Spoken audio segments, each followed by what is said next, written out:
Hey guys, tonight we begin a journey into one of history's darkest secrets. A story so twisted, so unbelievable that it were fiction, you'd say it went too far. What if I told you there was once a king so corrupted by power that he betrayed his own father, sold out his entire country to foreign invaders, and then spent decades torturing anyone who dared to believe in freedom? A man who took one of the world's greatest empires and turned it into his personal playground of cruelty and revenge. This isn't just another tale of royal excess. This is a story of Ferdinand VII of Spain, a monarch so perverted in his use of power that he makes other tyrants look like amateur hour. And here's the thing that'll keep you awake tonight. Everything he did was completely legal. Because when you're king, before we dive deep into this incredible story together, I'd love it if you could hit that subscribe button and give this video a like. But only if you're genuinely enjoying what we're exploring here. I'm curious, too, where are you watching from tonight? Are you curled up in bed, maybe with a cup of tea?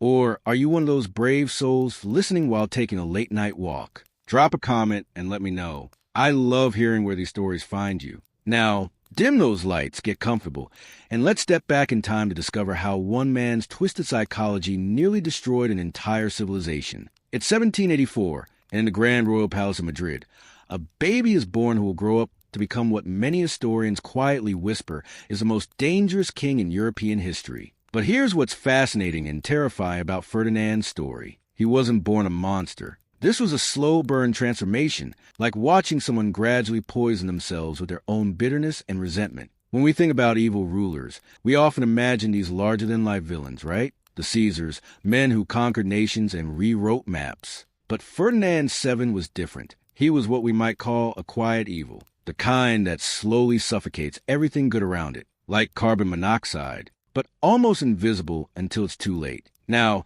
let me paint you a picture of what absolute power really looks like. Imagine having the authority to wake up tomorrow morning and decide that everyone who disagrees with you should simply disappear. No courts, no appeals, no questions asked. That was Ferdinand's reality for nearly 20 years. And the truly chilling part, he used that power not to build something great, but to systematically destroy everything that threatened his fragile ego. Here's a fact that'll make your skin crawl. During Ferdinand's reign, thousands of Spanish intellectuals, writers, and political reformers were either executed, imprisoned, or forced to flee their homeland. Spain, which had been experiencing a kind of Enlightenment renaissance, suddenly became what one British diplomat described as a graveyard of human progress. It's like someone took a thriving garden and decided to pour concrete over every flower. But what created such a monster? That's where our story gets really interesting, because Ferdinand wasn't some obvious psychopath from day one. He was actually described by early tutors as a sensitive and intelligent child.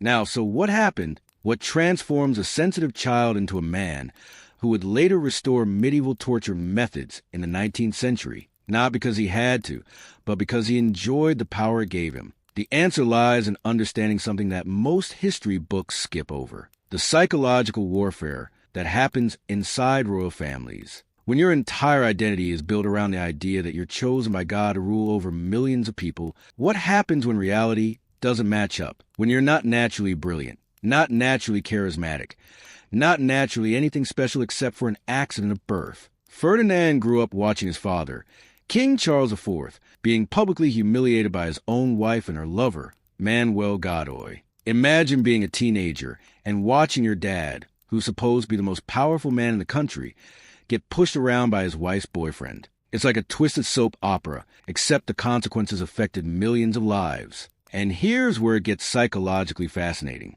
Instead of learning from his father's weakness, Ferdinand decided the problem wasn't the system of absolute monarchy. It was that his father wasn't absolute enough. It's like watching someone get hurt by fire and concluding that the solution is to play with bigger flames. By age 16, Ferdinand was already plotting against his own parents. Not just rebellious teenage stuff, actual political conspiracies. He was writing secret letters to Napoleon, essentially saying, "If you invade my country, I'll help you if you make me king instead of my dad." Imagine betraying your family, your country, and your people all at once, just for a shot at unlimited power. That's not ambition. That's something much darker. But here's what makes Ferdinand's story so relevant to us today. He represents the ultimate example of what happens when someone confuses being in charge with being right. You know that feeling when someone gets a little bit of authority and suddenly thinks they're experts on everything. Ferdinand had that, but with nuclear-level consequences. The Spanish people, by the way, had no idea what was coming. When Ferdinand finally became king in 1808,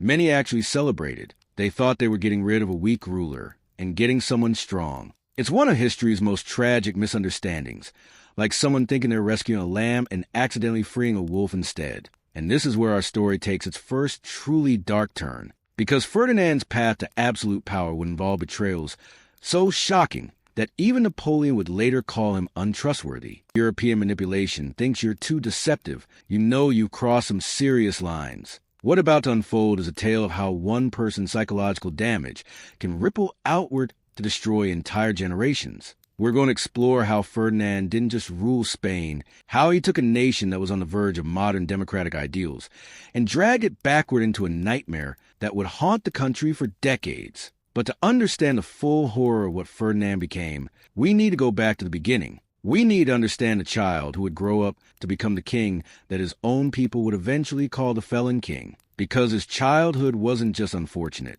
It was like a masterclass in how to create a perfect tyrant. So settle in, because next we're going into the palace where nightmares are born. We're going to meet the little prince who lived in what can only be described as a golden hell and discover how a toxic royal family who would make Spain bleed for decades. The story you're about to hear will change how you think about power, family, and the dangerous intersection between the two. So, what does it actually look like when a future tyrant is being raised? Imagine the most dysfunctional family you know. Then multiply that by royal privilege and absolute power, and you're getting close to Ferdinand's childhood reality. The royal palace of Madrid in the 1780s wasn't just a home. It was a stage where three deeply damaged adults performed their personal dramas in front of an audience of terrified servants and one very impressionable little boy. What young Ferdinand witnessed would make modern reality TV look like a church service. Let's start with his father, King Charles IV. Now, Charles wasn't evil. He was just, well, imagine if your most indecisive friend suddenly had to run a country. Charles was the kind of guy who needed 20 minutes to choose what to have for breakfast. But somehow he was expected to make decisions that affected 20 million people. His favorite activities, hunting and making clocks, literally, while his empire was crumbling around him. Charles was his workshop tinkering with tiny gears. But the real drama was happening with Ferdinand's mother, Queen Maria Louisa, a woman trapped in a loveless political marriage. But instead of suffering in silence like most royal wives, she decided to create the most scandalous love triangle in European history. Her lover was Manuel Godoy, a young guardsman who went from basically being nobody to running the entire Spanish Empire. And I mean that literally. By age 25, Godoy held more power than most kings. Here's where it gets psychologically fascinating. Little Ferdinand is watching his mother openly flaunt her affair, while his father pretends not to notice. But it's worse than that. Charles actually promoted Godoy, gave him titles, and treated him like a son. Imagine being 8 years old and watching your dad enthusiastically support the man who's sleeping with your mom. That's not just family dysfunction. That's a masterclass in how completely scramble a child's understanding of power, loyalty, and masculinity. He was playing a game that was way above everyone else's level. This guy understood that the real power wasn't sitting on the throne. It was controlling the person who did. He basically turned the Spanish royal family into his personal puppet show, and he was incredibly good at it. Accounts describe him as charming, intelligent, and absolutely ruthless when he needed to be. But here's what's really disturbing. Young Ferdinand wasn't horrified by this triangle of manipulation. He was taking notes. While other kids his age were learning to read and write, Ferdinand was getting a PhD in psychological warfare from the comfort of his own dining room. The palace servants later recalled that Ferdinand was an unerringly observant child. He would sit quietly in corners during royal meetings, just watching and listening. One courtier wrote that the young prince had eyes that seemed to record everything and forgive nothing. That's not normal kid behavior. That's the behavior of someone who's already planning revenge. And the education he received, it was designed to create an absolute monarch. But it ended up creating something much more dangerous. His tutors filled his head with ideas about the divine right of kings,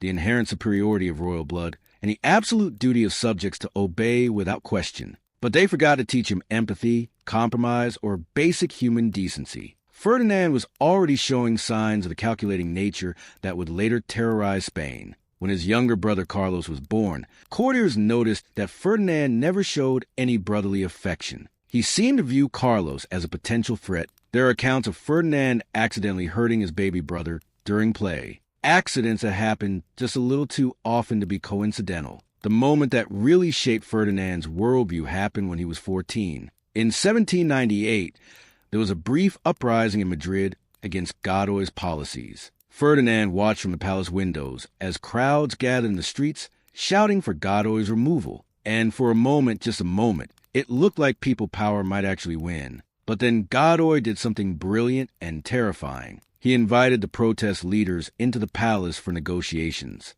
They came thinking they'd won. Instead, they disappeared. Some were quietly arrested. Others simply vanished. The protests had completely fizzled out. The lesson Ferdinand learned wasn't about justice or democracy. It was about the power of deception and the effectiveness of fear. Here's a chilling detail. Ferdinand's personal diary from this period still exists, and you can see his handwriting gradually change from the rounded letters of a child to the sharp, aggressive strokes of someone who's already thinking like a predator. By age 16, he was writing things like, "Trust is a luxury that kings cannot afford, and the people love to be ruled. They simply prefer not to admit it." But what really turned Ferdinand from a troubled teenager into a future monster was the way his parents handled his growing hostility. Instead of getting him help or setting boundaries, they basically gave up on him. Charles was too weak to discipline his son, and Maria Luisa was too focused on her affair to notice that her child was developing some seriously concerning personality traits. The breaking point came in 1807,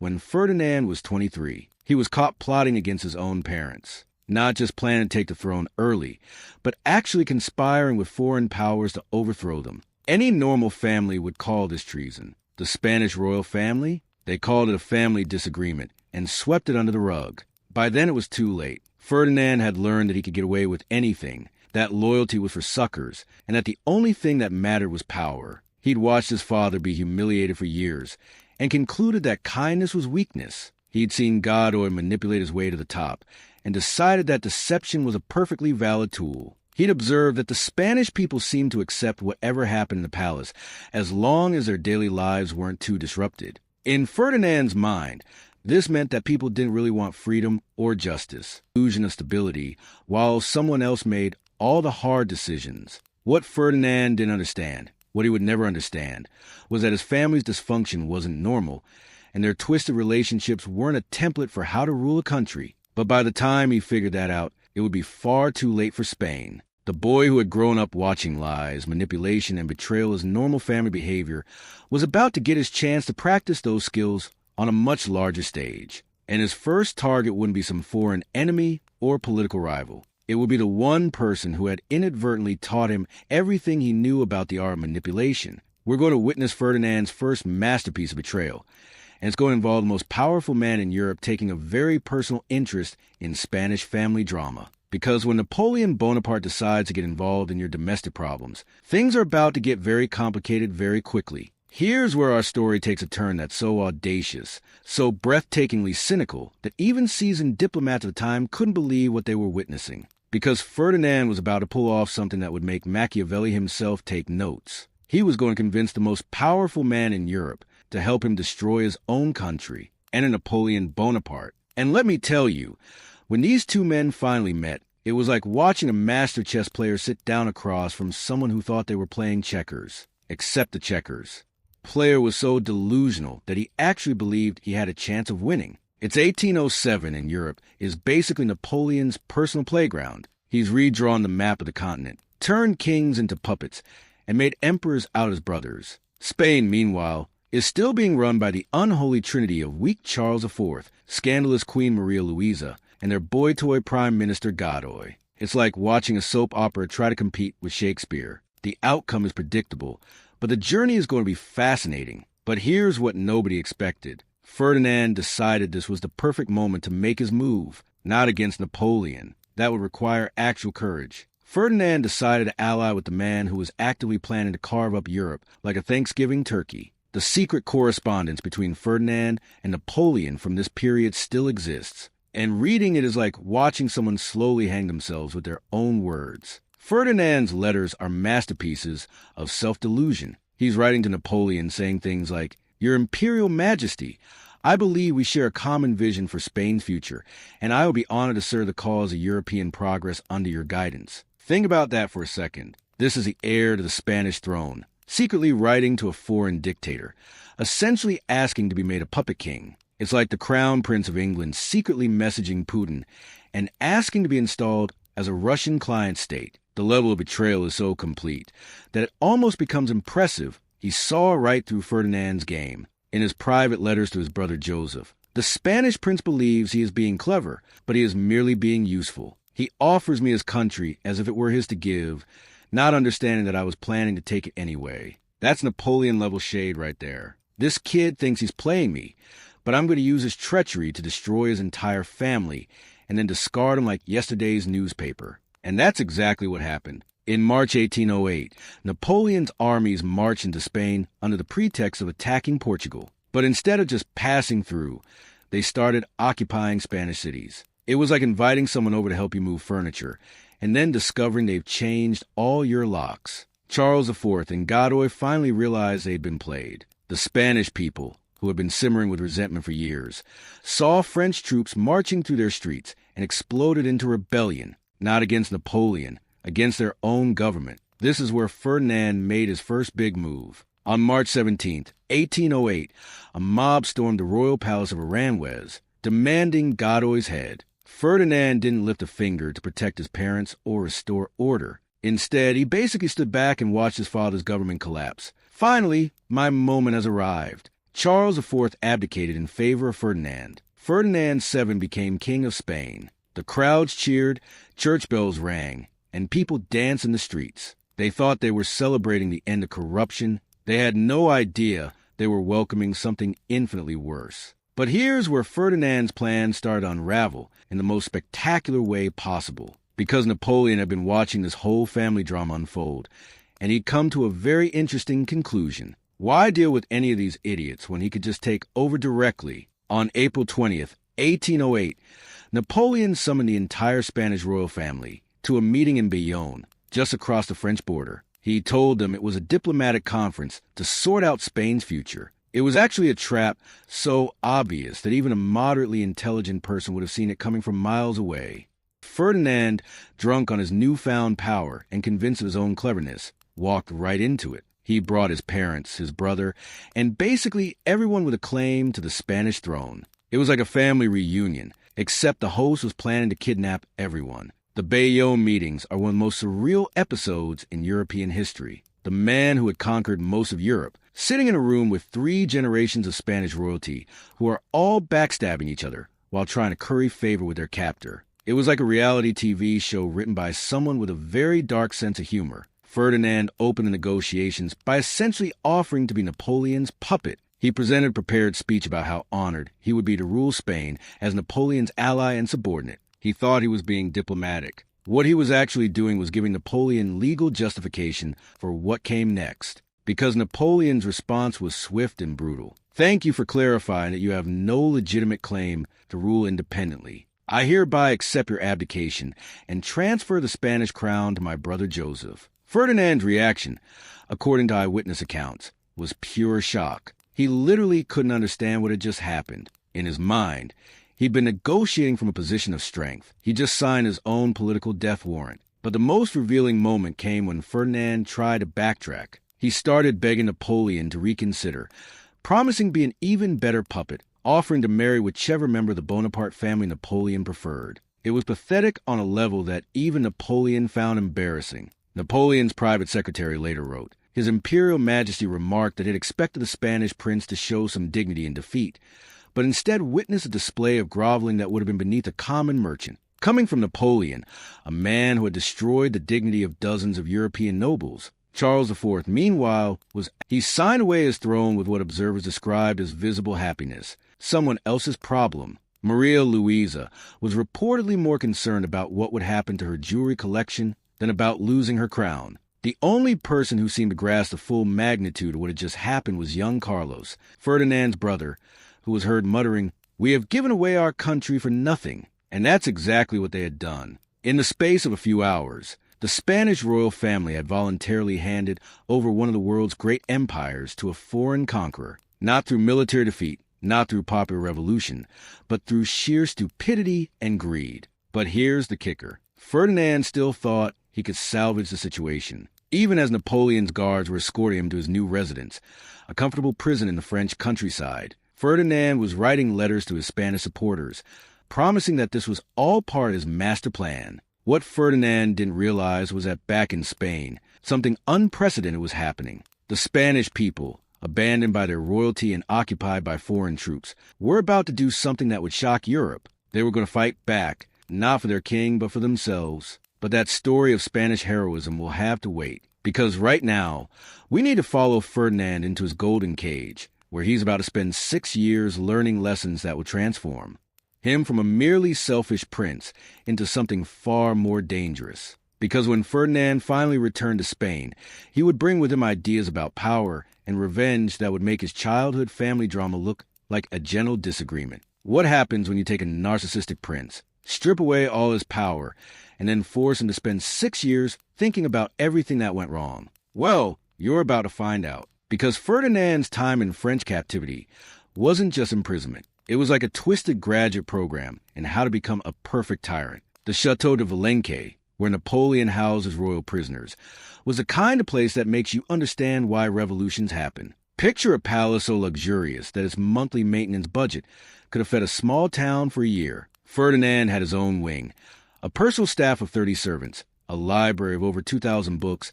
and access to the finest food and wine in France. But here's the psychological torture of it all. Ferdinand could have anything he wanted except the one thing he craved most: power over other people. It's like being given the world's most beautiful cage and being told to be grateful for the view. He was not handling it well. The French guards reported that he would spend hours staring out his window toward Spain, muttering to himself about all the people who had betrayed him, not the French who had captured him, who he blamed for not fighting harder to keep him on the throne. One of the most revealing documents from this period is Ferdinand's personal journal, which was discovered in the chateau's archives in the 1950s. The entries start off relatively normal. Complaints about the food, boredom, hopes for a quick return to Spain. But as the months turn into years, something darker starts emerging. By 1810, he's writing things like, "The people must be taught that kindness from a king is a privilege to be earned, not a right to be expected." And later, "A ruler's mercy should be as so that when it appears, it blinds men with gratitude."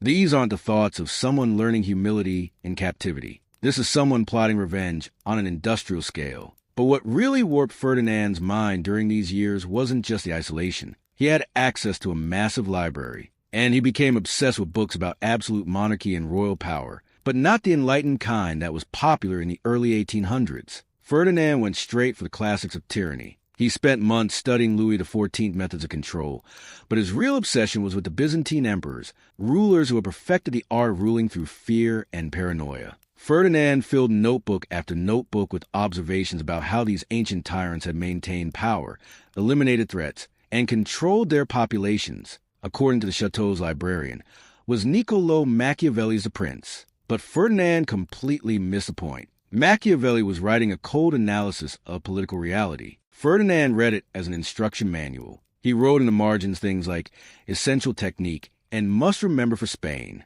But the most chilling part of Ferdinand's transformation was how he started viewing his own people. The French guards reported that he would spend hours reading Spanish newspapers, and his reactions were disturbing. When he read about Spanish guerrillas fighting the French occupation, instead of feeling proud, he became angry. In one journal entry from 1812, he wrote, "These so-called patriots fight for Spain, but not for their king. They prove that the people are capable of resistance when it suits them, which means their previous obedience was a choice. This cannot be allowed to continue." Think about that logic for a moment. Ferdinand was angry at his own people for fighting to liberate their country because their success made him look weak by comparison. It's like being mad at firefighters for putting out a fire because it shows they were capable when you weren't around to give orders. Meanwhile, back in Spain, something extraordinary was happening. The Spanish people, abandoned by their royal family and occupied by a foreign army, were writing their own constitution. The Constitution of 1812,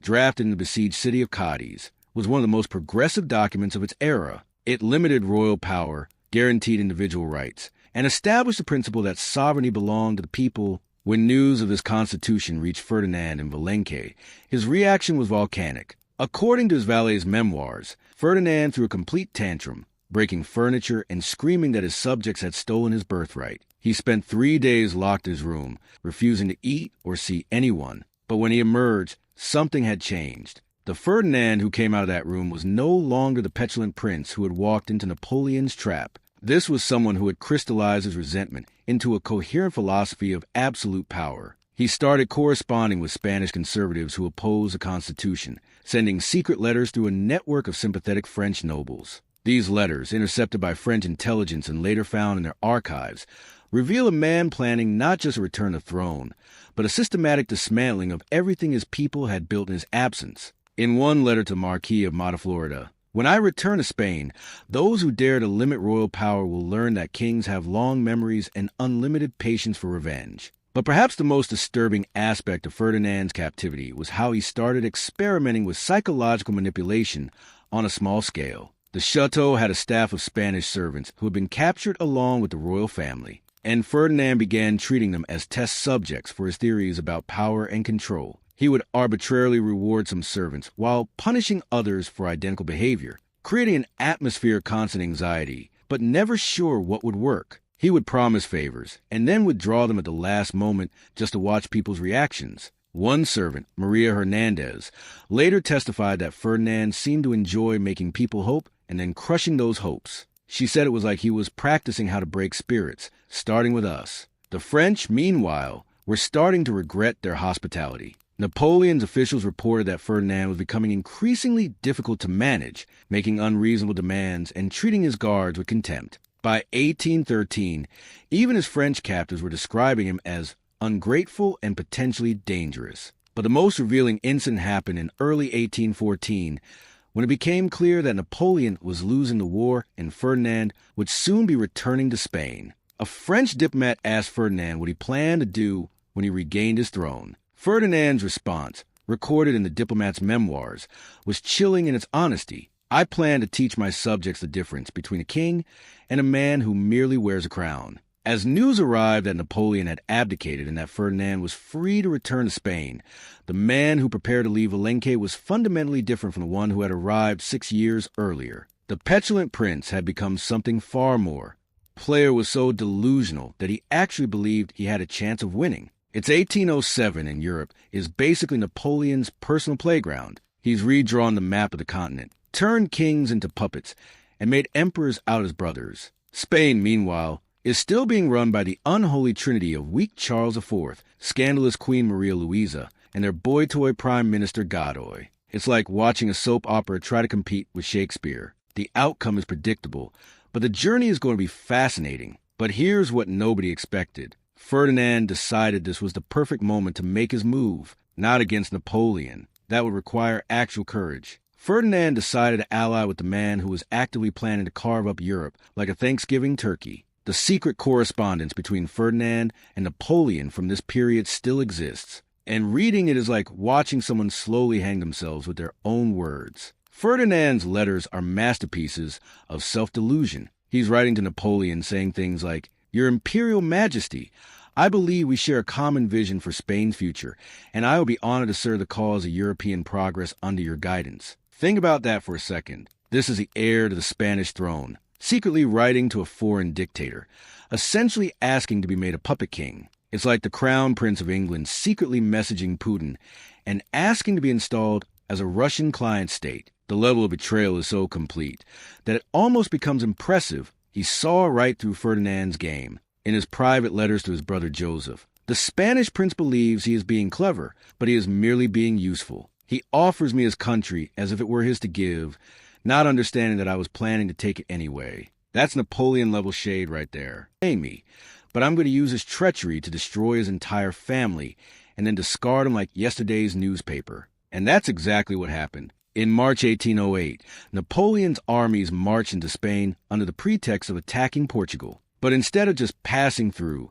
they started occupying Spanish cities. It was like inviting someone over to help you move furniture, and then discovering they've changed all your locks. Charles IV and Godoy finally realized they'd been played. The Spanish people, who had been simmering with resentment for years, saw French troops marching through their streets and exploded into rebellion, not against Napoleon, against their own government. This is where Ferdinand made his first big move. On March 17, 1808, a mob stormed the royal palace of Aranjuez, demanding Godoy's head. Ferdinand didn't lift a finger to protect his parents or restore order. Instead, he basically stood back and watched his father's government collapse. Finally, my moment has arrived. Charles IV abdicated in favor of Ferdinand. Ferdinand VII became King of Spain. The crowds cheered, church bells rang, and people danced in the streets. They thought they were celebrating the end of corruption. They had no idea they were welcoming something infinitely worse. But here's where Ferdinand's plans started to unravel in the most spectacular way possible. Because Napoleon had been watching this whole family drama unfold,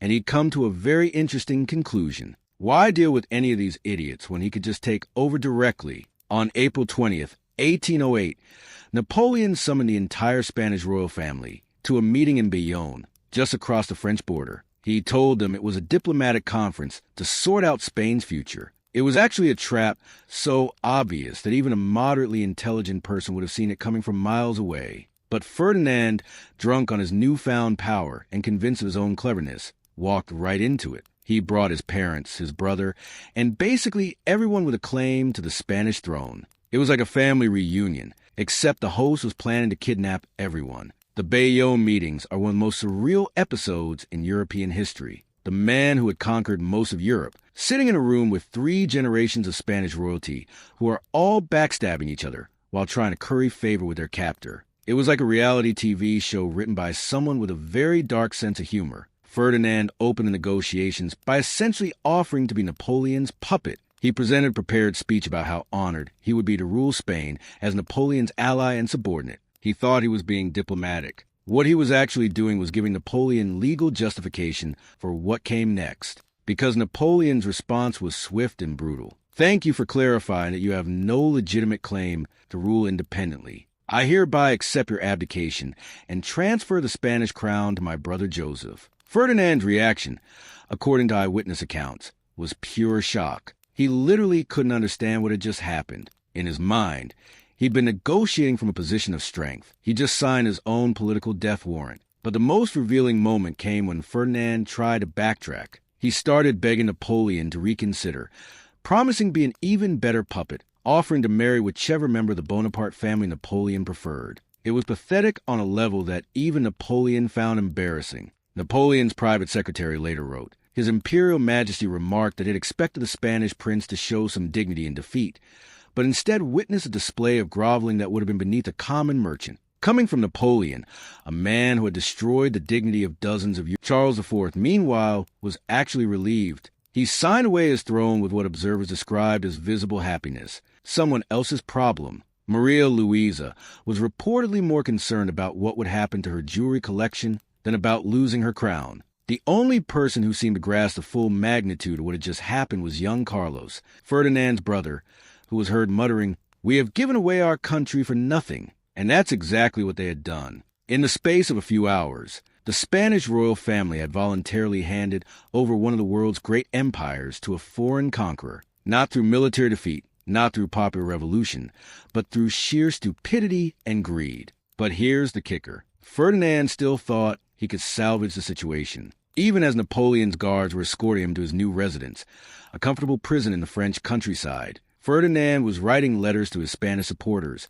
promising that this was all part of his master plan. What Ferdinand didn't realize was that back in Spain, something unprecedented was happening. The Spanish people, abandoned by their royalty and occupied by foreign troops, were about to do something that would shock Europe. They were going to fight back, not for their king, but for themselves. But that story of Spanish heroism will have to wait, because right now, we need to follow Ferdinand into his golden cage, where he's about to spend 6 years learning lessons that will transform. You win, you should give it up. The international reaction was swift and unanimous. The British ambassador wrote to London, His Catholic Majesty has chosen to interpret liberation as an opportunity for revenge rather than renewal, despite having been Spain's enemies just months earlier, expressed concern about Ferdinand's excessive measures, who should have been Ferdinand's natural ally, was reportedly disturbed by the king's vindictiveness. A Vatican diplomat wrote, "His Majesty seems to confuse ruling with punishing." But Ferdinand didn't care about international opinion. He had spent 6 years in captivity, reading about absolute power and planning his revenge. Now he finally had the chance to put his theories into practice, and he was going to make sure that no one in Spain would ever again question his authority. The transformation was complete. The weak prince who had betrayed his country to Napoleon had become a tyrant who would spend the next decade proving that sometimes the greatest enemy of freedom isn't foreign conquest, it's domestic revenge. And Ferdinand was just getting started, because what he had accomplished in his first month back on the throne was just the foundation for something much more comprehensive and terrifying. He was about to bring back an institution that most of Europe thought had been buried forever. An institution so associated with medieval darkness that even mentioning its name would send chills down the spine of anyone who valued human progress. Now imagine you're living in 1814, and someone tells you that a European king is about to bring back medieval torture chambers in the age of steam engines and scientific revolution. You probably laugh and say that's impossible. Surely no one could be that backwards, that cruel, that completely divorced from reality. Well, I'm about to tell you a story that proves just how wrong that assumption would be. Because Ferdinand VII was about to do something so shocking, completely insane that it would make the rest of Europe question whether Spain had completely lost its mind. Here's what's going to blow your mind. While Britain was building the world's first steam railways and France was recovering from the Napoleonic Wars with new ideas about human rights, Ferdinand decided that what Spain really needed was to travel back in time about 300 years and start burning people again. On July 21st, 1814, Ferdinand VII officially restored the Spanish Inquisition. Yes, you heard that correctly. The Spanish Inquisition, that medieval institution of terror that most civilized people thought had been buried forever, alongside witch trials and trial by combat. But here's the part that's going to make you question everything you think you know about human nature. Ferdinand didn't restore the Inquisition because he was some kind of religious fanatic, because he had discovered that religious terror was a perfect cover for political persecution. Think about the diabolical genius of this for a moment. Ferdinand couldn't just arrest people for supporting democracy. That would look too obviously tyrannical. But he could arrest them for crimes against the faith. And suddenly his political revenge became a holy crusade. The official decree announcing the Inquisition's restoration is one of the most chilling documents in European history. We restore this holy tribunal to preserve the purity of the Catholic faith and protect our subjects from the corrupting influence of foreign ideas. But if you read between the lines, what Ferdinand was really saying was, anyone who thinks differently from me is now a heretic, and heretics can be tortured until they confess to whatever I want them to confess to. The international reaction was immediate and unanimous. The British Foreign Secretary, Lord Castlereagh, wrote to the Spanish ambassador, "His Majesty's decision to resurrect medieval barbarism in the modern age has shocked all civilized nations and calls into question Spain's fitness for diplomatic relations." Even the Pope, yes, the Pope, was privately disturbed by Ferdinand's extremism. Cardinal Consalvi, the Vatican Secretary of State, the Spanish king's interpretation of Catholic duty bears no resemblance to Christian mercy or justice. When you're making the Catholic Church uncomfortable with your religious persecution, you know you've crossed into uncharted territory of cruelty. But Ferdinand didn't care about international opinion. He had spent 6 years in captivity developing his theories about power. And one of his core beliefs was that fear was more effective than love, unpredictability more powerful than consistency. The new Inquisition wasn't just about religion. It was Ferdinand's personal weapon of mass psychological destruction, and he was about to use it in ways that would have made medieval inquisitors blush with embarrassment. The targets weren't just traditional religious minorities. The Inquisition's new hit list included anyone who had supported the Constitution of 1812, anyone who owned books by enlightened philosophers, anyone who had expressed sympathy for democratic ideas, and anyone who had ever criticized royal authority. One of the most heartbreaking cases was that of one Antonio Llorente, a 67-year-old school teacher from Salamanca, owning a copy of the Encyclopedia Britannica. Yes, you heard that right. Ferdinand's Inquisition considered basic education to be a threat to the faith. Llorente was arrested in his classroom in front of the students and subjected to 3 months of interrogation about his heretical books. The transcripts of his trial, discovered in the Inquisition archives in 1931, make for absolutely devastating reading. The inquisitors didn't just want to know what books he owned. They wanted to know every person he'd ever discussed ideas with, every student he'd ever taught to think critically, every conversation he'd ever had about science or philosophy. Llorente's final statement before sentencing breaks your heart. Read and write and think. If this is heresy,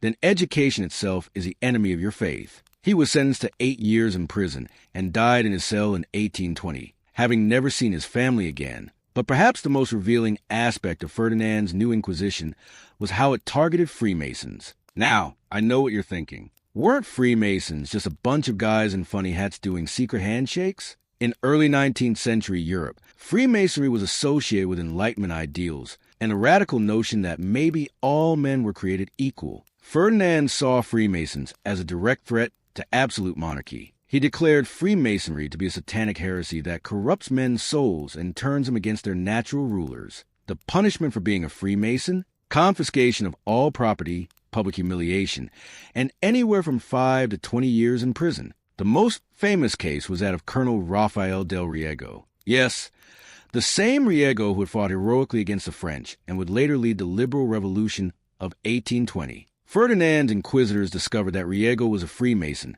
which gave them the perfect excuse to destroy the most popular military hero in Spain. Riego's trial was a masterpiece of judicial theater. The inquisitors didn't just accuse him of Freemasonry. They constructed an elaborate conspiracy theory in which Freemasons were secretly working with foreign powers to undermine Spanish Christianity. Riego owned books by Voltaire, had friends who supported the Constitution, and had once attended a dinner where someone had made a joke about papal authority. In Ferdinand's Spain, that was enough to brand someone as an enemy of God and country. But here's where Ferdinand's psychological manipulation reached truly diabolical levels. The Inquisition didn't just punish people. It forced them to confess to crimes they hadn't committed, and then thank their persecutors for saving their souls. The confession ritual was designed to break people's spirits completely. Prisoners were forced to kneel before their inquisitors and recite statements like, "I confess that I have been led astray by the devil and corrupted by foreign ideas.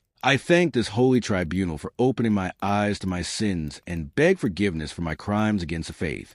Imagine being tortured until you're grateful to your torturers. That's not just physical cruelty. That's psychological demolition on an industrial scale. The economic impact was immediate and devastating. Foreign merchants refused to do business with a country that had officially declared reason to be heretical. Scientists and scholars fled Spain in droves, creating what historians called a Great Brain Drain of 1814. Spain went from being a country on the verge of joining the European Enlightenment to being an international pariah that civilized nations literally refused to associate with. It's like watching someone voluntarily check into an insane asylum and then declare everyone else crazy. But perhaps the most chilling aspect of Ferdinand's Inquisition was how it encouraged ordinary Spanish citizens to inform on each other. The Inquisition offered rewards for information about suspicious activities, and suddenly neighbors were reporting neighbors. Servants were reporting masters, and children were reporting parents. Ferdinand had managed to turn an entire nation into a network of spies and informants. Trust became a luxury that no one could afford, and paranoia became a survival skill. One documented case from the Inquisition files tells the story of a baker named Pedro Sanchez, who was reported by his own brother for making jokes about the king during family dinner. His bakery was confiscated, and his wife and children were left destitute. The brother who reported him, he received a cash reward and a letter of commendation from the Inquisition for his devotion to the faith. It's like something out of Orwell's 1984. Except this actually happened in real life in 19th century Europe in a country that had been moving toward democracy just months earlier. The psychological toll on Spanish society, people stopped reading, stopped thinking, stopped talking about anything more controversial than the weather. Intellectual curiosity became a form of potential suicide, and ignorance became the safest form of self-defense. Ferdinand had achieved something that most tyrants only dream of. He had made an entire population afraid of their own thoughts. But even Ferdinand's most brutal supporters were starting to question whether he'd gone too far. Writing to the British Foreign Office, observed, "His Catholic Majesty has succeeded in making medieval barbarism look modern by comparison to his current methods." That's a pretty devastating assessment from someone who wasn't exactly known for his liberal sympathies. The Spanish Inquisition would continue to operate for another 6 years, becoming a symbol of everything that was wrong with absolute monarchy and religious extremism. But Ferdinand's experiment in medieval terror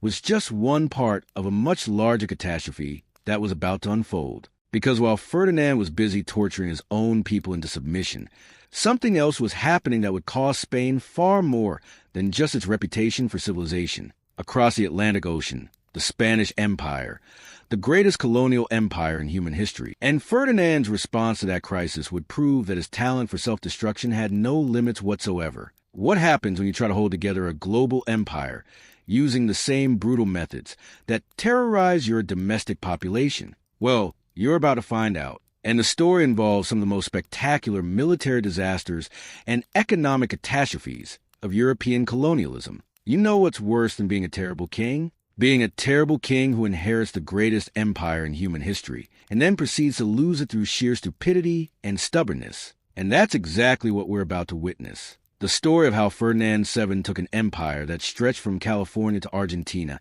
and basically threw it away because his ego couldn't handle the idea of sharing power with anyone. Here's a number that's going to make your jaw drop. When Ferdinand became king, the Spanish Empire controlled over 13 million square kilometers of territory. That's larger than the entire United States, Canada, and Mexico combined. The wealth flowing from the Americas had made Spain one of the richest nations on earth for over 3 centuries. By the time Ferdinand was done with his imperial policies, Spain had lost virtually everything. We're talking about the largest territorial loss in human history. And it happened not because of military conquest or natural disaster, but because one man was too proud to adapt to a changing world. But here's what's going to shock you about this story. Ferdinand could have prevented almost all of it. The independence movements in Latin America weren't inevitable natural disasters. They were responses to Ferdinand's specific choices, his particular brand of vindictive stupidity. And the most tragic part,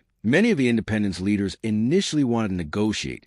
They didn't necessarily want to break away from Spain completely. They wanted autonomy, representation, maybe a constitutional monarchy that respected their rights while maintaining imperial unity. Ferdinand's response to these reasonable requests was essentially, "How dare you ask for anything? You exist to serve me, not to negotiate with me." It's like someone offering to share their house with you as equal partners, and you're responding by trying to burn the house down because they dare to suggest they deserve a voice in household decisions. Let me paint you a picture of just how catastrophic Ferdinand's imperial policies were. Between 1810 and 1825, Spain lost control of territories that included present-day Mexico, Argentina, Chile, Colombia, Venezuela, Peru, Bolivia, Ecuador, Uruguay, Paraguay, and parts of what's now the United States. Modern economists estimate that Ferdinand lost control of territories worth approximately 40% of the world's known silver reserves, 60% of global gold production, and trade routes that generated more wealth than the rest of Europe combined.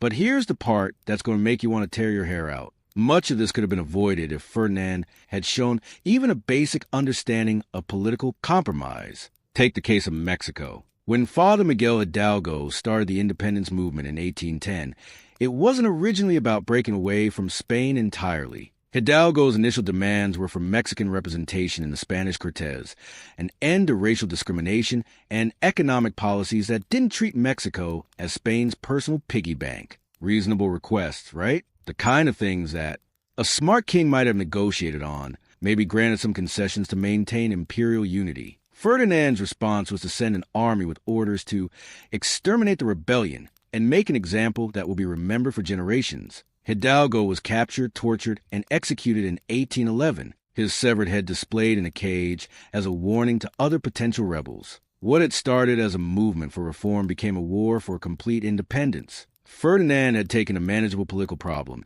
and turned it into an existential threat. And here's where Ferdinand's psychology becomes really fascinating in the most disturbing way possible. According to his private correspondence, discovered in the Spanish Royal Archives in 1978, Ferdinand genuinely believed that the independence movements proved his subjects loved him. Yes, you heard that correctly. Ferdinand interpreted armed rebellion as evidence of affection. In a letter to his minister in 1816, Ferdinand wrote, "The vigor with which our American subjects resist proves their passionate attachment to royal authority. They fight so hard because they cannot bear the thought of being separated from their natural king." That's not political analysis. That's clinical delusion on a scale that defies comprehension. Ferdinand had convinced himself that people trying to kill his soldiers were actually expressing their devotion to him. But the case that really shows Ferdinand's catastrophic decision-making is the story of Simón Bolívar and the Northern independence movements. Bolívar, who had become known as the Liberator,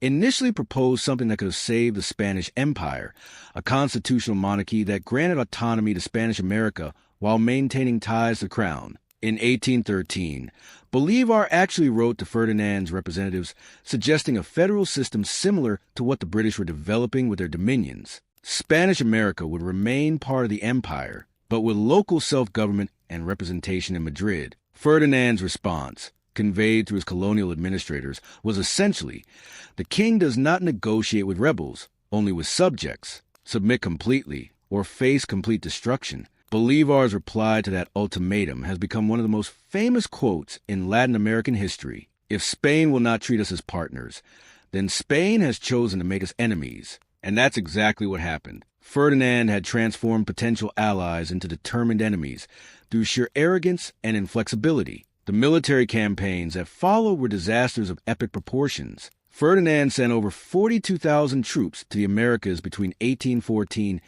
the largest military expedition Spain had ever launched. The cost was approximately 200 million reals, which completely bankrupted the Spanish treasury. Catastrophic failure. Spanish armies trained for European warfare were completely unprepared for guerrilla campaigns in tropical climates across vast distances. Thousands of soldiers died not from battle wounds, but from disease, exhaustion, and sheer logistical incompetence. One Spanish general, Pablo Murillo, wrote from Venezuela in 1818, "We are fighting an entire continent with the resources of a single province." His Majesty's expectations bear no relationship to the reality we face here. But perhaps the most revealing document from this period is a report from the Spanish Treasury dated December 1820, which calculated that Spain was spending more money trying to hold on to its American colonies than those colonies had generated in revenue for the previous 5 years. Think about that for a moment. Ferdinand was bankrupting Spain to hold on to territories that were actively costing more money than they produced.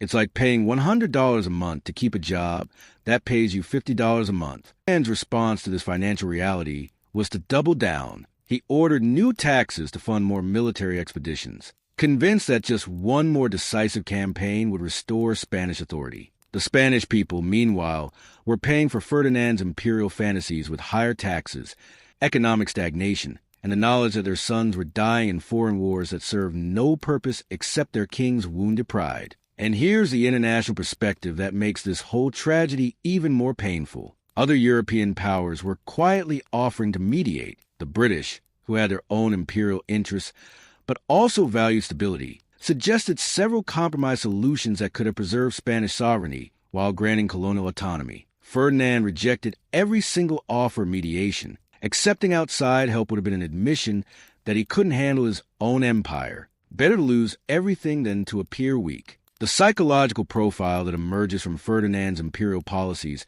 is a man so consumed by his own ego that he literally couldn't distinguish between his personal pride and the national interest. Spain's empire didn't collapse because of external forces or historical inevitability. It collapsed because Ferdinand VII would rather rule over ruins than share power with anyone. By 1825, Spanish control in the Americas had been reduced to the islands of Cuba and Puerto Rico. An empire that had taken 3 centuries to build had been lost in 15 years, and the primary cause wasn't military defeat or economic collapse. It was one man's refusal to adapt to a changing world. The international community watched this imperial suicide with a mixture of horror and fascination. The French ambassador to Madrid wrote, "His Catholic Majesty has achieved something unprecedented in European history. He has voluntarily transformed the world's greatest empire into a second-rate power." Ferdinand's talent for catastrophic decision-making was far from exhausted, because while he was busy losing an empire,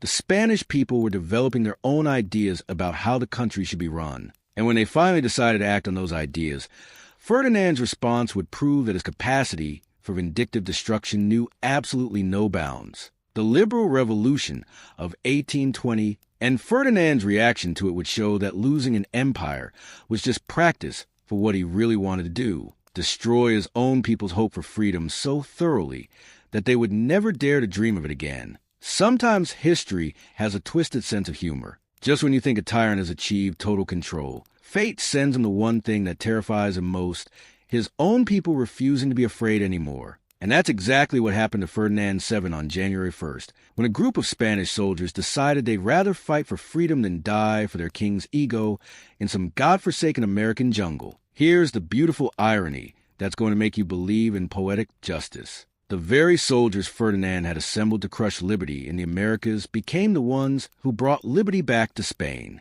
It's like watching someone's own weapon turn around and point itself at them. The port city of Cadiz, January 1820. Ferdinand has gathered over 20,000 troops, supposedly preparing for another disastrous expedition to reconquer the Americas. These men have watched their comrades die by the thousands in Ferdinand's imperial fantasies, and they're sick of it. The breaking point came when the soldiers learned they were about to be shipped off to face yellow. Fever, guerrilla warfare, and almost certain death. Also, Ferdinand could try to reclaim territories that clearly didn't want to be reclaimed. But instead of boarding those ships like obedient servants, something extraordinary happened. A young colonel named Rafael del Riego, the same Riego who Ferdinand had persecuted earlier, stood up in front of his troops and said something that would echo through Spanish history. "We swear loyalty not to a king but to the Constitution of 1812 and the liberty of our people." That single moment of courage sparked what became known as the Riego Revolution. And Ferdinand's reaction to it tells you everything you need to know about how a true coward responds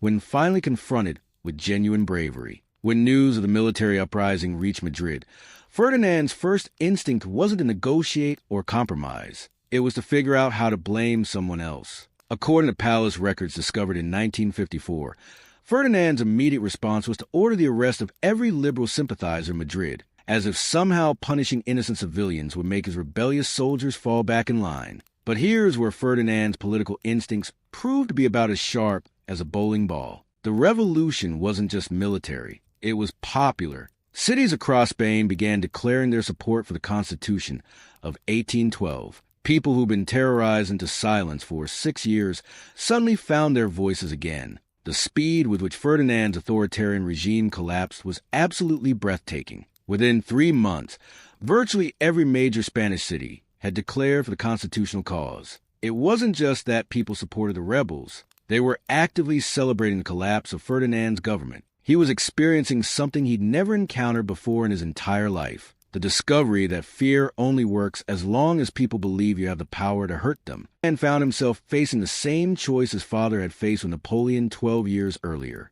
But Ferdinand, for all his cruelty, was fundamentally a coward. When he saw crowds gathering outside the royal palace chanting Constitution or death, he did what cowards always do when cornered. Ferdinand appeared on the palace balcony and delivered what has to be one of the most insincere speeches in political history. "Let us march frankly, and I the first, along the constitutional path." The crowd cheered, thinking they had witnessed a genuine conversion to democratic principles. They had no idea they were watching an Oscar-worthy performance from someone who was already planning his revenge. What followed were 3 years that historians call the liberal triennium. 3 years when Spain got a taste of what it could have been if Ferdinand had been a different kind of king. Press freedom was restored. Political prisoners were released. The Inquisition was abolished again. And Spain began implementing the kinds of reforms that were transforming the rest of Europe. The economic results were immediate and dramatic. Foreign investment returned. Trade increased.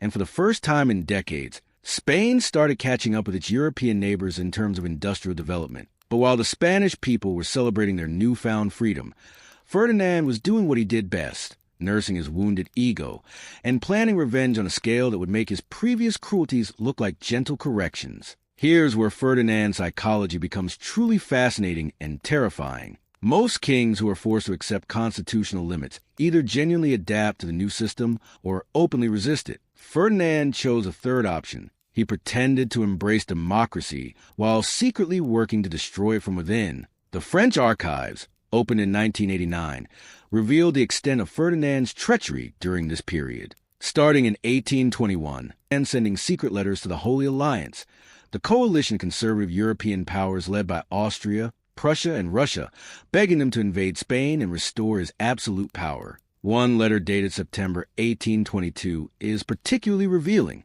"I am forced to appear as a constitutional monarch, while my heart remains devoted to the sacred principles of absolute monarchy. I implore your majesties to liberate Spain from the tyranny of popular government." Think about that for a moment. Ferdinand was secretly asking foreign powers to invade his own country because he couldn't stand the idea of his people having rights. It's like calling burglars to rob your own house because you don't like your roommates. But Ferdinand's secret correspondence reveals something even more disturbing. He wasn't just planning to restore absolute monarchy. He was planning a campaign of revenge so comprehensive that it would make his earlier persecutions look restrained. In a letter to Tsar Alexander I of Russia, "When my rightful authority is restored, those who have participated in this constitutional experiment will learn that mercy is a luxury that betrayed kings cannot afford." The international response to Ferdinand's secret appeals was mixed, but ultimately decisive. The Holy Alliance, led by France under the restored Bourbon monarchy,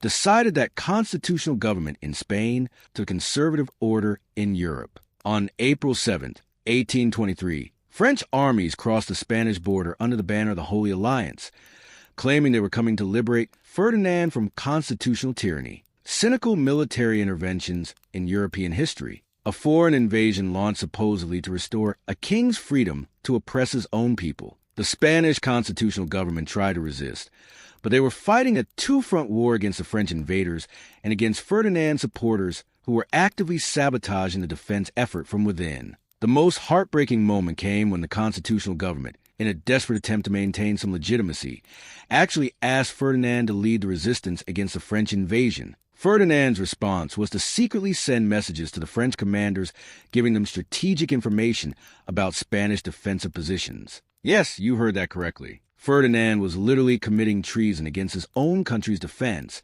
providing intelligence to foreign invaders who were attacking Spanish soil. By October 1823, the constitutional government had collapsed and Ferdinand was restored to absolute power by foreign bayonets. The man who had spent 3 years pretending to be a constitutional monarch was finally free to show his true colors again. And what followed was what historians call the ominous decade. 10 years of persecution so brutal and systematic that it made Ferdinand's earlier reign of terror look like a practice session. The numbers alone tell a story of revenge that defies comprehension. According to records from the Spanish Ministry of Justice, over 30,000 people were executed, imprisoned, or exiled between 1823 and 1833. That's roughly 1 in every 400 Spanish citizens who faced persecution for the crime of believing in democracy. But Ferdinand's revenge wasn't just about numbers. It was deeply personal. Rafael del Riego, the hero of the 1820 revolution,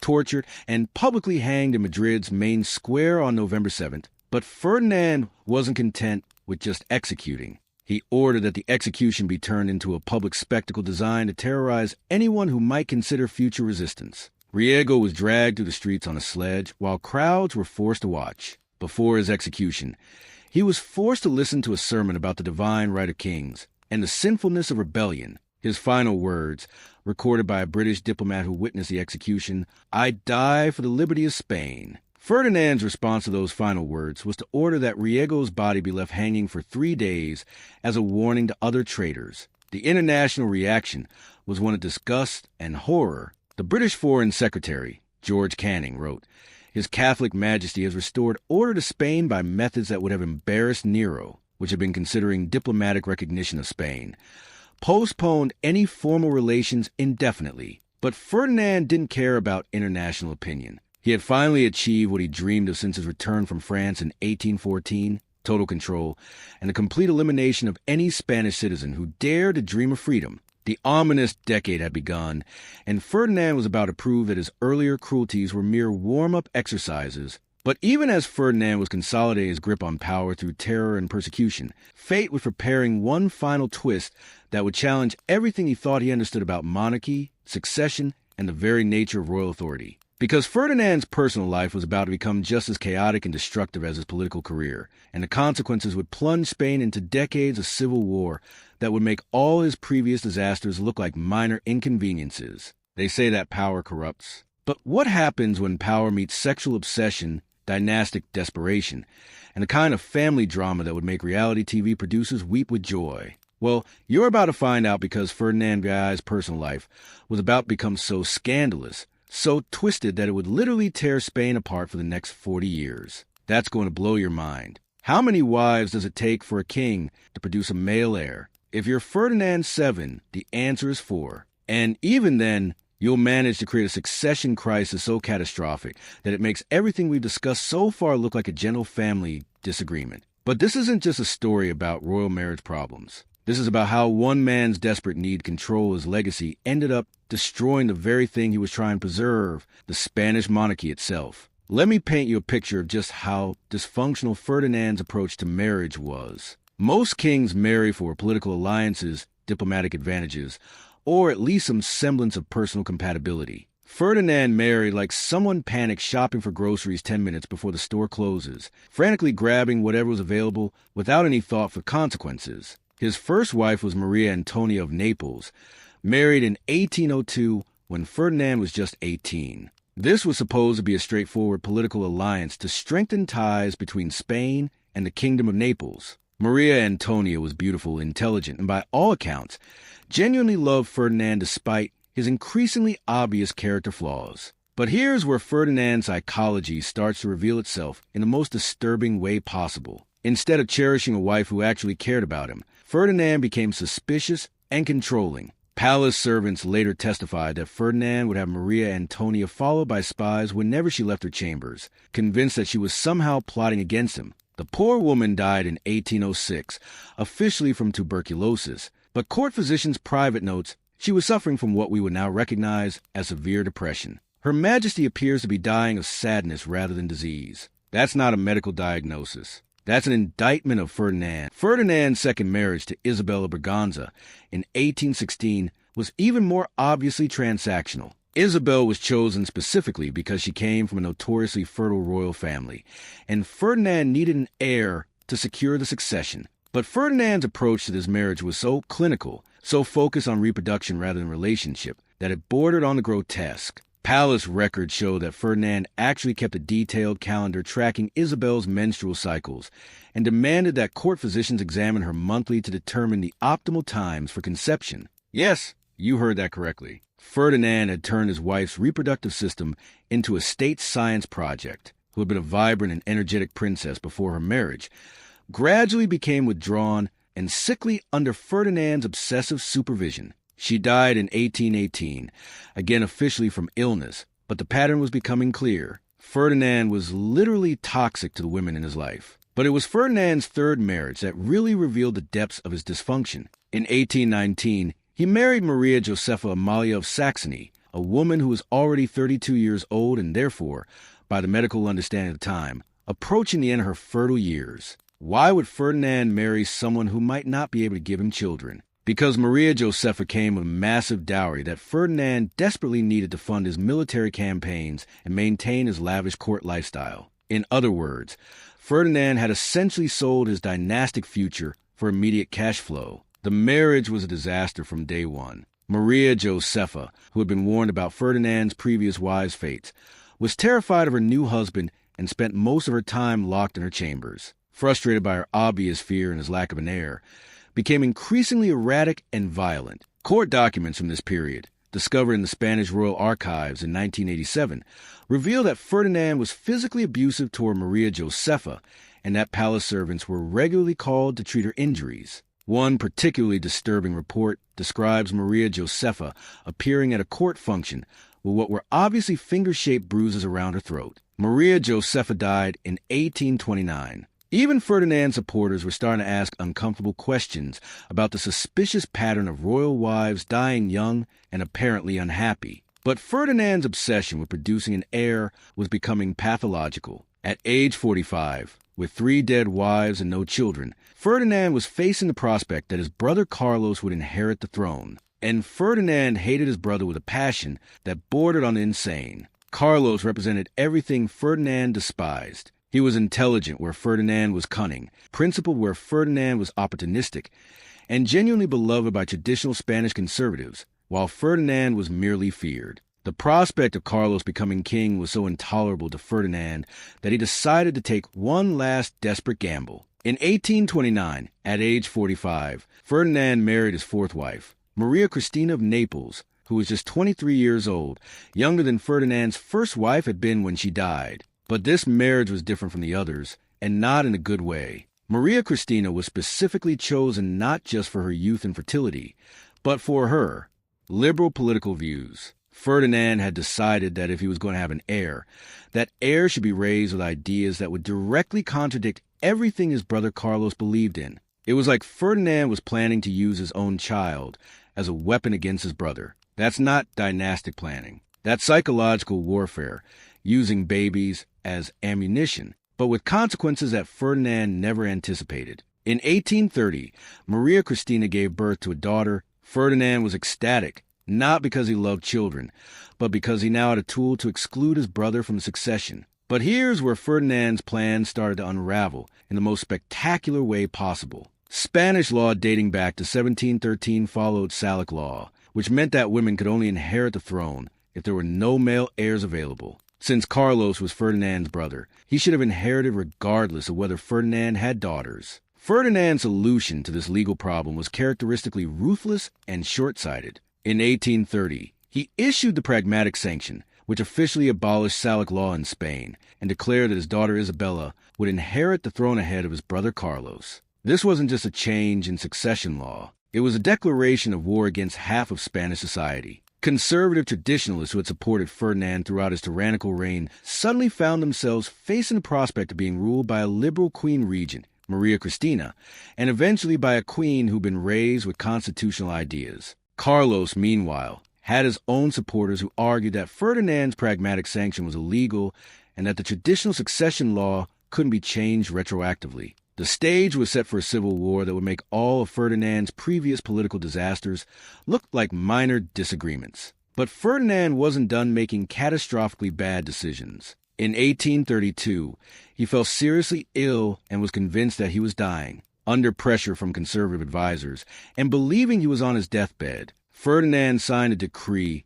revoking the Pragmatic Sanction and restoring Carlos as his heir. But then Ferdinand recovered, and when he discovered what he'd signed while delirious, he became absolutely furious. He immediately revoked the revocation, restored the Pragmatic Sanction, and began a massive purge of everyone who had supported the attempt to change the succession back to Carlos. Think about the psychological state of mind this reveals. Ferdinand was so paranoid and controlling that he couldn't bear the thought of any decision being made without his direct approval, even decisions made while he was unconscious and possibly dying. The Spanish court, meanwhile, was descending into complete chaos. Nobles were choosing sides between Isabella and Carlos. Military officers were splitting their loyalties, and the general population was watching their government tear itself apart over what was essentially Ferdinand's personal family drama. Realizing that her daughter's inheritance was going to require military support, began reaching out to liberal politicians and generals who had survived Ferdinand's persecutions. The woman Ferdinand had chosen specifically to contradict his brother was now aligned with the very people Ferdinand had spent decades trying to destroy. It's like watching someone carefully plant a bomb and then act surprised when it explodes in their face. International observers were watching this royal soap opera with a mixture of fascination and horror. The British ambassador wrote, "His Catholic Majesty has managed to create a succession crisis that will outlive his reign and possibly destroy the Spanish monarchy entirely." That turned out to be one of the most accurate diplomatic predictions in European history. Ferdinand's health continued to deteriorate throughout 1833, but even on his deathbed, he couldn't stop scheming. He spent his final months writing detailed instructions for Maria Cristina about how to rule, who to trust, and how to eliminate Carlos's supporters. Ferdinand was trying to control Spanish politics from beyond the grave. When Ferdinand VII finally died on September 29th, he left behind a succession crisis that would plunge Spain into civil war for the next 7 years, cost hundreds of thousands of lives, and establish a pattern of political instability that will haunt the country well into the 20th century. But perhaps the most revealing aspect of Ferdinand's death was his final words, recorded by his confessor, "I have left Spain stronger than I found it." Even in his last moments, Ferdinand was living in a complete fantasy about his own accomplishments. The man who had destroyed Spanish democracy, lost an empire, and created a succession crisis that would tear the country apart genuinely believed he had been a successful king. That's not just self-delusion. That's a complete break from reality. As news of Ferdinand's death spread across Spain, different reactions in different regions told the story of just how completely he had divided his country. There was relief mixed with anxiety about what would come next. In the northern provinces, Carlos's supporters began preparing for war. And in the liberal cities, there was hope that maybe finally Spain could move toward constitutional government. None of them realized that Ferdinand's final gift to his country would be a civil war so brutal and destructive that would make all his previous cruelties seem restrained by comparison. The Carlist Wars were about to begin, and they would prove that Ferdinand's capacity for causing suffering extended even beyond his own grave. Picture a funeral where half the mourners are secretly planning to kill the other half. That's essentially what Ferdinand VI's death in 1833 looked like, except instead of a few angry relatives. We're talking about an entire nation about to tear itself apart in the bloodiest civil war. The ink wasn't even dry on Ferdinand's death certificate when his brother Carlos issued a proclamation that would plunge Spain into 7 years of carnage. Rightful King of Spain, do not recognize the illegal usurpation of my crown by a female child of her liberal puppet masters. Spain had 2 competing monarchs, 2 governments, and about 1 million different ways this could end in catastrophe. But here's what's going to shock you about the Carlist Wars. This wasn't really about who had the better legal claim. This was Ferdinand's final posthumous act of revenge against his own people. A civil war born from one dead king's inability to share power, compromise, or think about anyone other than himself. The battle lines that formed after Ferdinand's death tell the story of just how completely he had divided Spanish society. On one side, you had the Carlists, traditionalist Catholics, rural conservatives, and old nobility who supported Don Carlos and everything he represented. Absolute monarchy, traditional Catholic values, and the old Spain that Ferdinand had spent decades trying to preserve through terror. On the other side were the Cristinos, supporters of the 3-year-old Queen Isabella II and her mother Maria Cristina as regent. But here's the irony that would have made Ferdinand spin in his grave. The people fighting for his daughter were largely the same liberals he had spent his entire reign persecuting. Think about that for A. Ferdinand's own political enemies were now the only thing standing between his daughter and complete political oblivion. It's like watching someone's worst enemies volunteer to protect their children, because the alternative is even worse. The First Carlist War, which began in October 1833, was unlike anything Europe had seen since the Napoleonic conflicts. This wasn't armies meeting on battlefields. This was neighbor fighting neighbor, brother fighting brother, a whole nation eating itself alive from the inside out. The numbers alone are staggering. Over 200,000 people died during the 7 years of the First Carlist War. That's roughly 1 in every 60 Spanish citizens who lost their lives because Ferdinand couldn't figure out how to create a stable succession. To put that in perspective, it's proportionally equivalent to nearly 6 million Americans dying in a civil war today. But the real tragedy wasn't just the death toll. It was how the war revealed the depths of hatred that Ferdinand's reign had created in Spanish society. This wasn't just political disagreement. This was decades of accumulated resentment, fear, and rage finally exploding into violence. Carlos himself was everything Ferdinand wasn't: principled, genuinely religious rather than cynically manipulative. In other circumstances, he might have made a decent king, but Carlos had inherited not just a claim to the throne, but also the impossible task of trying to rule a country that Ferdinand had systematically poisoned against the very idea of reasonable government. The Carlist slogan was God, country, and king, traditional values that appealed to millions of Spanish peasants who would watch Ferdinand's liberal enemies destroy church authority and challenge social hierarchy. But what these supporters didn't understand was that Carlos's cause was doomed from the beginning,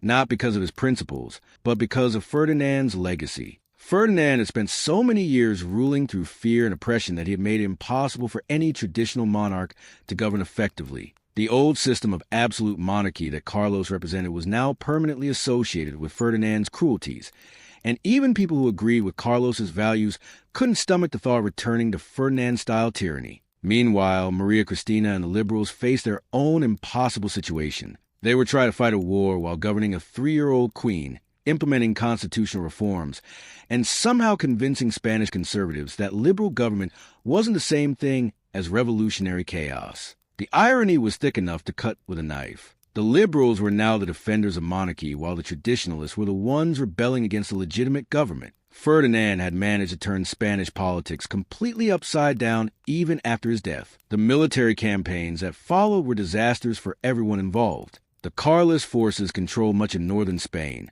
particularly the Basque provinces and Navarre, where traditional Catholic culture was strongest, but they lacked the resources and international support needed to capture Madrid or other major cities. The Cristino forces, meanwhile, had the advantage of controlling the capital and the major ports, but they were fighting an enemy that knew the terrain intimately and enjoyed popular support in large parts of the country. The result was 7 years of guerrilla warfare, siege battles, and atrocities on both sides that shocked even hardened military observers. The British General George de Lacy Evans, who served as a volunteer with the Cristino forces, wrote, "This is not war as civilized nations understand it. This is a blood feud that happens to involve armies." One of the most horrifying aspects of the Carlist Wars was how they brutalized Spanish society in ways that went far beyond simple military casualties. Both sides regularly executed prisoners, massacred civilians suspected of supporting their enemies, and turned basic human decency into a luxury that no one could afford. The massacre of the monks of Madrid in July 1834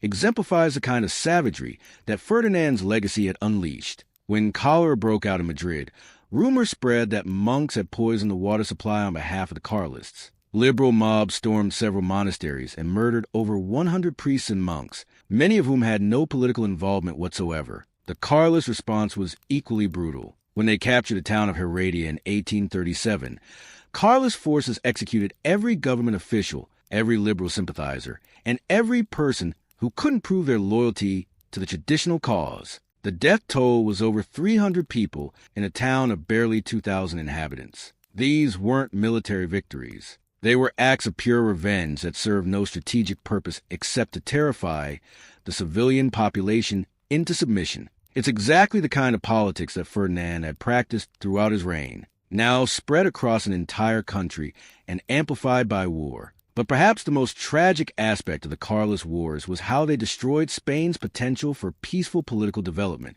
Other European countries were gradually evolving toward constitutional monarchies that balanced tradition with progress. But Spain was trapped in a cycle of violence that made compromise impossible. The economic consequences were catastrophic. Foreign investment disappeared, and entire regions were devastated by years of warfare. The Spanish government was forced to borrow enormous sums to fund the war effort, creating a debt crisis that would plague the country for decades. By 1839, it was clear that neither side could achieve total victory. The Carlist forces were exhausted and running out of supplies, while the Cristino government was bankrupt and facing increasing political opposition from both conservatives and radicals. The war finally ended with the Convention of Vergara in August 1839. But calling it a peace would be generous, more like a temporary exhaustion that allowed both sides to stop fighting without actually resolving any of the underlying issues that had caused the conflict. Carlos himself refused to accept the peace treaty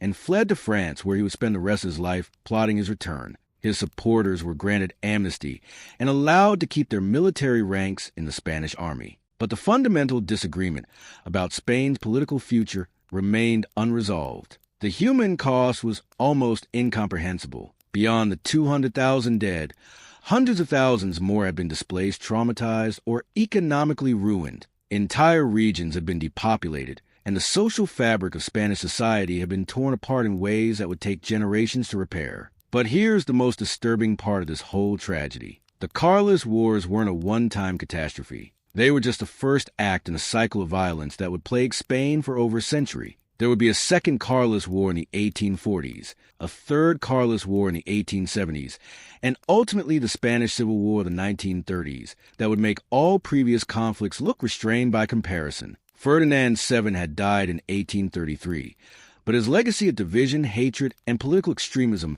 would continue to poison Spanish society well into the 20th century. He had proven that a single person's character flaws could create institutional damage that outlasts their own lifetime by decades. And the most heartbreaking, the very daughter Ferdinand had fought so hard to place on the throne would grow up to become Isabella II, a queen whose reign would be marked by political instability, military coups, and eventually her own overthrow in 1868. Ferdinand's dynastic obsession had achieved nothing except ensuring that the Spanish monarchy would never again enjoy the stability he claimed to be protecting. The Carlist Wars had ended, but Ferdinand's ghost wasn't finished haunting Spain, because while the country was still bleeding from civil war, Ferdinand's other legacies were about to reveal themselves in ways that would prove his destructive influence extended far beyond politics and into the very soul of Spanish civilization itself. Here we stand at the end of our journey through one of history's darkest souls. And I need to ask you something that's been haunting me throughout this entire story.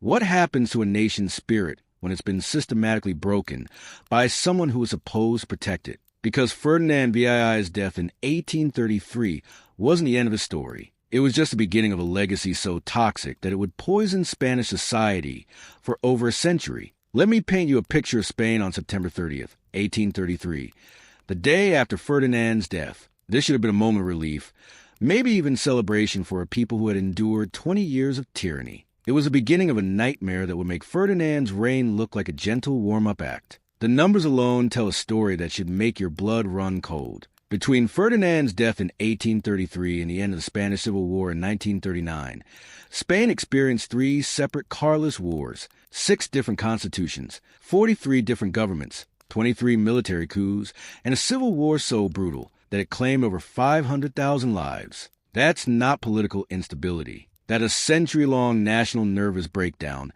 directly traceable to one man's inability to govern without destroying everything he touched. But here's what's going to shock you about Ferdinand's legacy. The damage he inflicted wasn't just political or economic. It was psychological, cultural, and spiritual. Ferdinand had taught an entire nation that power was inherently corrupt, that compromise was weakness, and that the only way to win in politics was to completely destroy your enemies. These lessons didn't die with Ferdinand. They became part of Spain's political DNA, passed down from generation to generation like a hereditary disease. Take the case of Ferdinand's own daughter, Isabella II, who inherited the throne at age 3. You might think that growing up under liberal influence would have made her a better. Isabella's reign became a masterclass in how Ferdinand's toxic legacy could corrupt even those who should have known better. Isabella II ruled from 1833 to 1868, and during those 35 years, she managed to survive multiple assassination attempts, face down 6 separate military revolts, go through 41 different prime ministers, and ultimately be overthrown in a revolution that forced her into permanent exile. But here's the truly heartbreaking part. Isabella wasn't a naturally cruel or vindictive person. Court records and personal letters reveal someone who was actually quite intelligent and well-meaning. But she had inherited a political system so poisoned by Ferdinand's methods that even good intentions couldn't save it. Every time Isabella tried to govern through compromise and moderation, she was punished by political extremists who had learned from Ferdinand that anything less than total victory. Every time she showed mercy to political opponents, she was seen as weak by supporters who expected her to crush her enemies the way her father had. Ferdinand had created a political culture where being reasonable was a liability, and being ruthless was the only path to survival. The international perspective on Ferdinand's legacy is equally damning. The British historian Lord Acton, writing in 1887, observed, Ferdinand VII proved that a single man's character flaws can inflict more lasting damage on a nation than foreign invasion,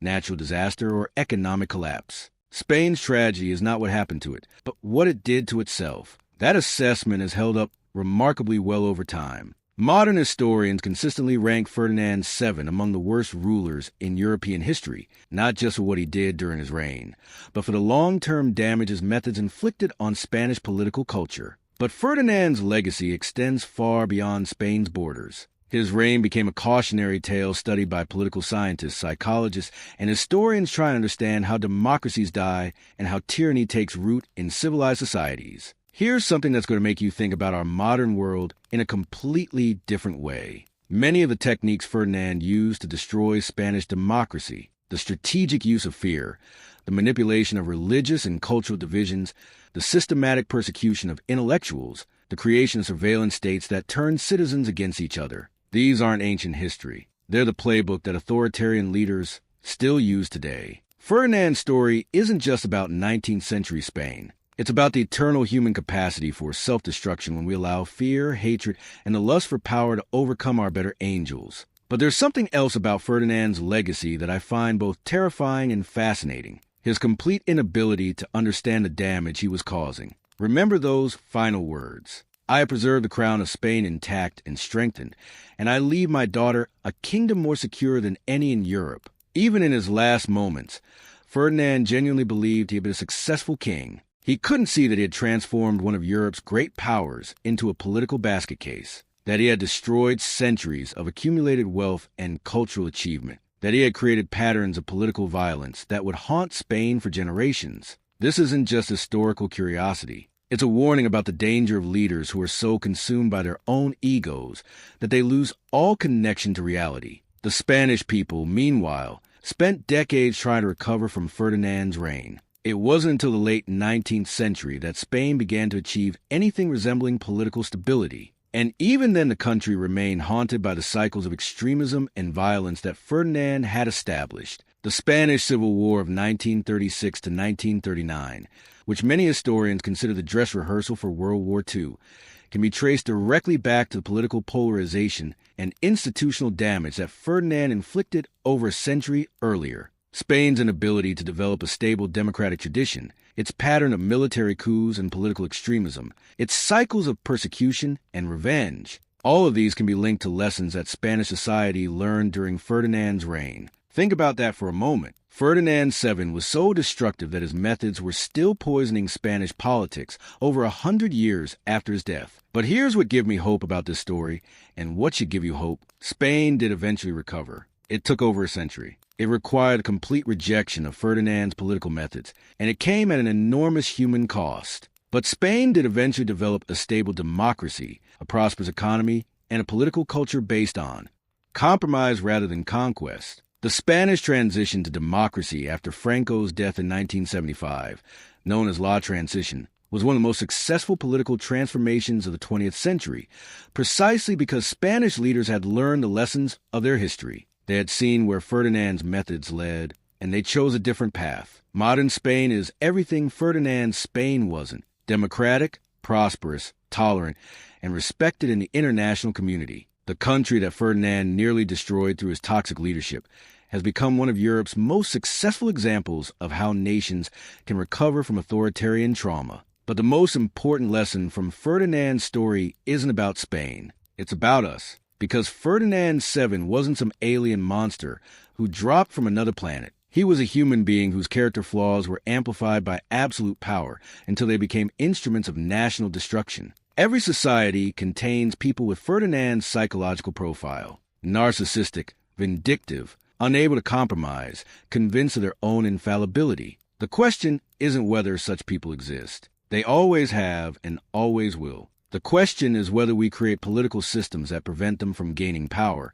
or whether we enable them to destroy everything we've built. Ferdinand's story is a reminder that freedom isn't natural or automatic. Democracy isn't the default setting of human societies. Progress isn't inevitable. All of these things require constant vigilance, active participation, and the courage to defend our values even when it's difficult. Most importantly, Ferdinand's legacy teaches us that the greatest threats to our civilization often come not from outside enemies, but from our own willingness to accept the unacceptable, to normalize the abnormal, and to let fear override our commitment to human dignity. So the next time you hear someone argue that compromise is weakness, that political opponents should be destroyed rather than defeated, that fear is more important than hope, remember Ferdinand VII. Remember what happens when those ideas take root in society. Remember that the price of giving up on democratic values isn't just political dysfunction. It's human suffering on a scale that can last for generations. Ferdinand VII was without question one of history's most perverted kings, not because of sexual scandals or personal vices,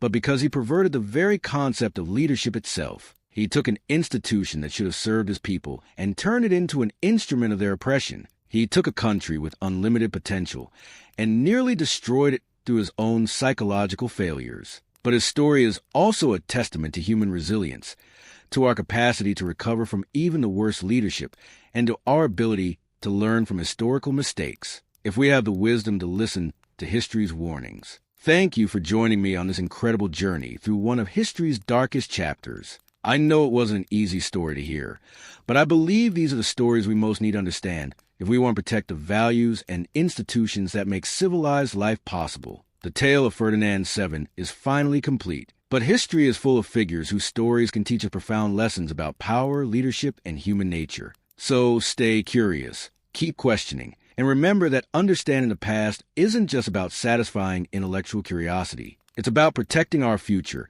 until our next exploration into the shadows and light of human history. Take care of yourselves and each other. And remember, the best defense against another Ferdinand VII isn't hoping that such people don't exist. It's building society strong enough to prevent them from succeeding when they do.